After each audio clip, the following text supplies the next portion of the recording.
আরেকবার চলে এসেছি আমি মঞ্চে। এবার অনুপমকে প্রশ্ন করার পালা।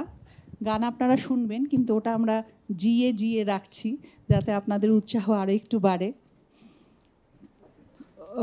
অনুপমকে আমি বেশ কিছুদিন চিনি এবং আমি জানি ও খুব মধ্যবিত্ত ছেলে। ফলে প্রথম আমি যে কথাটা জিজ্ঞেস করবো, অনুপম, যে তোমার যে এত গান এবং সেই গানের যে এত সাফল্য, এবং তুমি সিঙ্গার সং রাইটার, মানে তোমার নিজের গান তুমি নিজেই লেখো, শুধুমাত্র মিউজিকের দিক থেকে বলছি না, তোমার গানের লেখার দিক থেকে, লেখার কথা বলছি। এই লেখার একটা তো আমরা বুঝতে পারি যে যখন তুমি সিনেমার জন্য গান লেখো তার একটা চাহিদা থাকে, যে কিছু কিছু ইয়ে থাকে, কিন্তু এমনও অনেক গানের কথা আমরা জানি যে যেগুলো তুমি আগে লিখেছো এবং পরে সিনেমায় ব্যবহার হয়েছে। সেই গানগুলো লেখার পেছনে কি তোমার মধ্যবিত্ত বেড়ে ওঠার কোনো ভূমিকা আছে? ধন্যবাদ সঞ্চারিতি। এখানে আমন্ত্রণ পেয়ে আমি ভীষণ খুশি, সেটার জন্য একটা বড় ধন্যবাদ। আর আজকে যারা উপস্থিত সবাইকে আমার নমস্কার, নববর্ষের ভালোবাসা। যে প্রশ্নটা করলে যে নতুন মানে যে গানগুলো তৈরি হয়েছে তার পেছনে আমার মধ্যবিত্ত মনন বা অন্য মধ্যবিত্ত বেঁচে থাকার কোনো ছাপ আছে কিনা, তা আমি যেভাবে বড় হয়েছি সেইটার ছাপ তো থাকবেই। এবার সেটা যদি মধ্যবিত্ত হয়ে থাকে সেটার ছাপ থাকবেই। এবং আমি বারবার করে যে কথাটা বলি, যেটা আজকে যে গানটা গাইবো, ইনফ্যাক্ট মধ্যবিত্ত ট্র্যাপ গানটার নাম, জানি না সবাই শুনেছে কিনা, কারণ এটা কোনো সিনেমার গান নয়, এটা আমার অ্যালবামের গান। সেখানেও আমি যে কথাটা বলি সেটা হচ্ছে মূল্যবোধের কথা। এবং মধ্যবিত্তের আর কিছু না থাকুক, মূল্যবোধটা আছে, এবং সেটাই বোধহয় তফাৎ করে মানুষে মানুষে। এবার এমন নয় যে শুধু মধ্যবিত্তেরই মূল্যবোধ থাকে, বাকি কারো থাকে না, কিন্তু ওই সেই বেড়ে ওঠা, সেই একটা সব কিছুর দিকে একটা সচেতনতা, সেইটা আমার মধ্যে কোথাও একটা আছে, এবং সেগুলো আমার গানের মধ্যেও হয়তো বেরিয়ে আসে।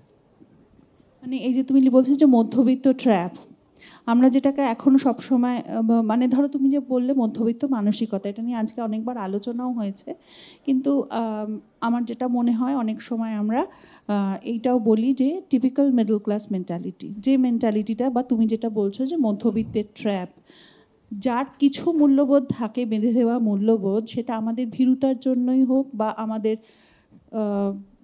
ইচ্ছের বিরুদ্ধে গিয়ে কোনো কাজ করা, বা স্টেটাস কোয়া ভাঙবো না বলে বেরিয়ে যাওয়ার যে একটা অবস্থান থাকে, সেই জন্য আমরা বেরিয়ে না গিয়ে ও তো এই ট্র্যাপটার মধ্যেই পড়ে গেছে। সেটার সঙ্গে কি এটার কোনো সংযোগ আছে? হ্যাঁ, তুমি একদম ঠিক প্রশ্নই করেছো, যে আমার এই গোটা গানটা মধ্যবিত্ত ট্র্যাপ সেই জায়গাটাকেই আঘাত করার চেষ্টা করে, যে মধ্যবিত্ত একটা সেফটি খোঁজে, তো যে একটা খুব সেফ খেলার একটা ইচ্ছে, এবং that safety is the trap, সেটাই আমি বলার চেষ্টা করেছি গানের মধ্যে।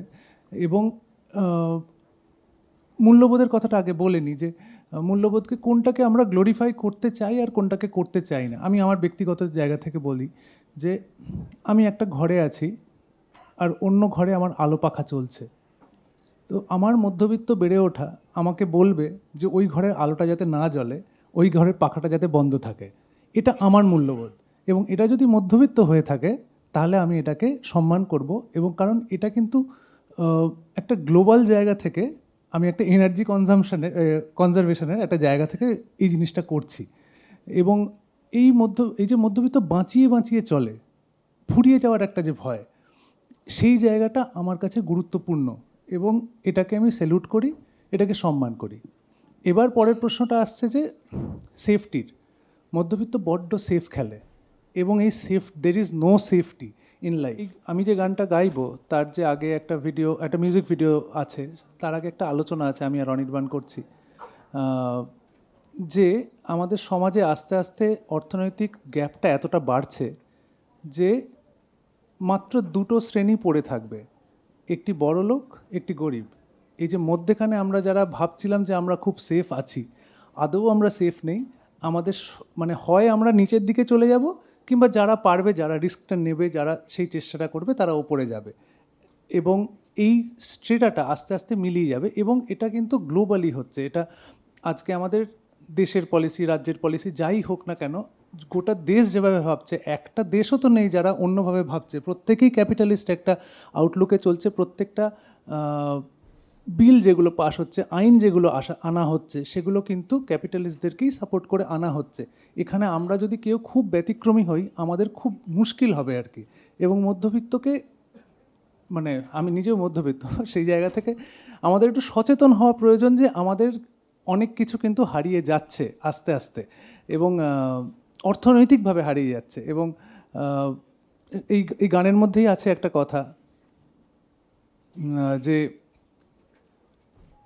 মুদ্রাস্ফীতির কথা আছে, যে আমরা ভাবি যে আমরা অর্থ সংগ্রহ, মানে মধ্যবিত্ত যেটা ইচ্ছে আর কি, সঞ্চয় করব, আমরা একটা অ্যামাউন্ট টাকা সঞ্চয় করে রেখে যাব। কিন্তু রিয়েলাইজেশন হচ্ছে এই যে ফাস্ট গ্রোয়িং ইকোনমি এবং যে যে দেশগুলো নোট যে প্রিন্ট হয় এবং কি করে ডিভ্যালুড হচ্ছে কারেন্সি, যে এখন কিন্তু যে কোনো দেশের মানে প্রচুর ক্ষমতা আছে টাকা প্রিন্ট করার, আর যে মোমেন্টে প্রিন্ট করা হচ্ছে নোটের ভ্যালুয়েশন কমে যাচ্ছে। আজকে যে 1 লাখ টাকাটা মনে হচ্ছে প্রচুর টাকা, আজ থেকে 5 বছর বাদে 10 বছর বাদে কিন্তু সেটা থাকবে না।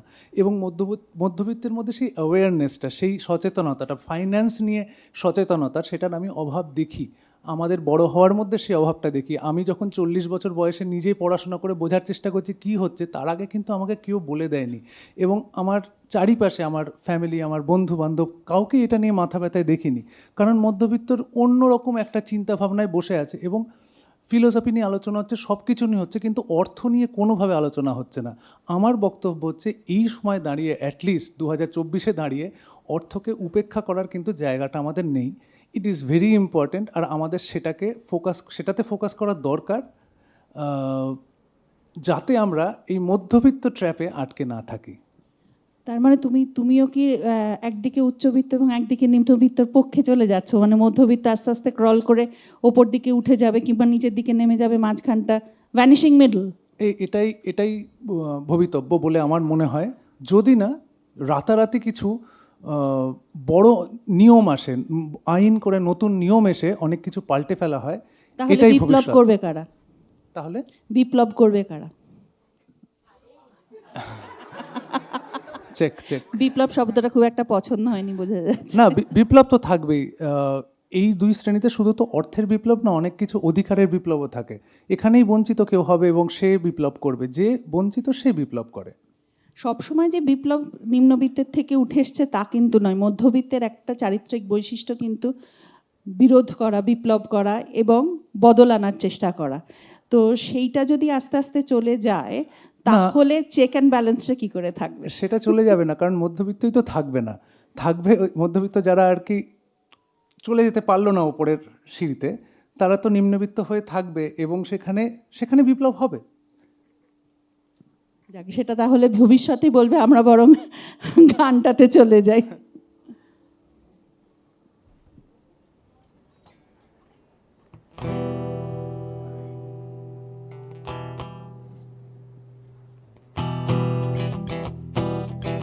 এই গানটা আমার অ্যালবাম গত বছর রিলিজ করেছিল অদৃশ্য নাগরদোলা ট্র্যাপ, সেখান থেকে। গানটার নাম মধ্যবিত্ত ট্র্যাপ। একটা গল্প বলছি শোনো, কোনো নতুন কিছু নয়। ক্যাপিটালিস্ট এই সমাজে বেঁচে থাকতে লাগে ভয়, বেঁচে থাকতে লাগে টাকা, সেখানে বাড়ছে গ্যাপ। তুমি এড়িয়ে চলতে শেখো এই মধ্যবিত্ত ট্র্যাপ, এই মধ্যবিত্ত ট্র্যাপ। তুমি পড়াশোনা করে একটা স্টেবল চাকরি চাও, তাতে সপ্তাহের 7 দিনই খেটে খেটে মরে যাও। আর মাইনেও বাড়ে অল্প, জীবনটা লাগে ড্র্যাব। তুমি এড়িয়ে চলতে শেখো এই মধ্যবিত্ত ট্র্যাপ, এই মধ্যবিত্ত ট্র্যাপ। ও ভাইয়েরা বোনেরা, ভাইয়েরা বোনেরা, ও ভাইয়েরা বোনেরা, ভাইয়েরা বোনেরা। গাইবেন আমাদের সঙ্গে? ও ভাইয়েরা বোনেরা, ভাইয়েরা বোনেরা, ও ভাইয়েরা বোনেরা, ভাইয়েরা বোনেরা। তুমি ব্যাংকে টাকা রাখলে সেই টাকা কমে যায়, চুপি চুপি মুদ্রাস্ফীতি তার গাদা পেটি খায়, তুমি লোন চাইতে গেলে ওরা করবে দূর ছায়, নীরবাদানি হলে তোমায় বানাবে জামাই, তোমায় বানাবে জামাই। তোমার ডিগ্রি যতই থাকুক আর মাইনেও হোক যতই, তোমার পুঁজি তো হবে না কোনো ব্যবসায়ীর মতোই। আর বিজনেসম্যানের টিকি বাঁধে রাজনৈতিক নেতা। ইলেকটোরাল বন্ডের খবর তো সবাই রেখেছেন, বিজনেসম্যানের টিকি কোথায় বাঁধা আছেন সেটা জানেন। আর বিজনেসম্যানের টিকি বাঁধে রাজনৈতিক নেতা, তবু নেতার চেয়েও বড় ধর্মগুরুদের মাথা, ধর্মগুরুদের মাথা। ও ভাইরা বোনেরা, ভাইরা বোনেরা, ও ভাইরা বোনেরা, ভাইরা বোনেরা, সবাই ও ভাইরা বোনেরা, ভাইরা বোনেরা, ও ভাইরা বোনেরা, ভাইরা বোনেরা।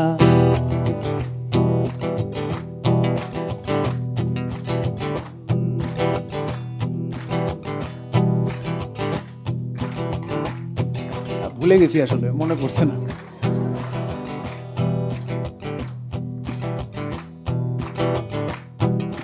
মিডল ক্লাসের স্বপ্ন আমরা অল্প একটু চাই, যাতে পাশের বাড়ির বঙ্কার থেকে অঙ্কে বেশি পাই।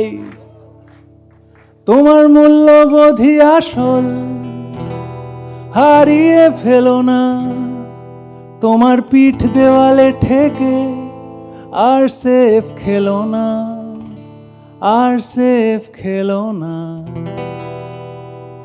ও ভাইরা বোনেরা, ভাইরা বোনেরা, ও ভাইরা বোনেরা, ভাইরা বোনেরা, সবাই ও ভাইরা বোনেরা, ভাইরা বোনেরা, ও ভাইরা বোনেরা, ভাইরা বোনেরা। ধন্যবাদ। অসংখ্য ধন্যবাদ অনুপম। মনে হচ্ছে আমাদের এই কেসিসি বৈঠকখানায় মধ্যবিত্ত নিয়ে আলোচনা হবে বলেই বোধহয় তোমার গানটা অনেক আগে থেকে লেখা ছিল। আমি জানতাম না সত্যি সত্যি, কারণ এই অ্যালবাম লঞ্চে সঞ্চারিদিও এসেছিল, সেটা এই কেসিসিতেই হয়েছিল ফলে এবং এখানে অনেকে বসে আছে আমি দেখতে পাচ্ছি, তারাও এসেছিল। ভালো লাগছে, সেটা একটা ফুল সার্কেল কমপ্লিট হচ্ছে। আমরা এখানে বসে আবার সেই একই গান গাইছি, মধ্যবিত্ত নিয়ে আলোচনা হচ্ছে, এবং অনেক ধন্যবাদ সবাইকে আজকে এখানে উপস্থিত থাকার জন্য। অনুপম, তোমাকেও অসংখ্য ধন্যবাদ। অনুপমের জন্য আরেকটা জোরে হাততালি, আরেকটু জোরে হাততালি সঞ্চারিদির জন্য। আপনাদের অসংখ্য ধন্যবাদ যারা একদম শুরু থেকে আছেন, আজকে গোটা দিনের অনুষ্ঠান দেখলেন এবং আমাদের এতটা উৎসাহিত করলেন। আশা করছি আগামীকালও আপনাদের সঙ্গ আমরা পাবো এবং একইভাবে আপনারা উৎসাহিত করবেন এবং কেসিসি বৈঠকখানাকে সফল করবেন। Thank you. শুভরাত্রি।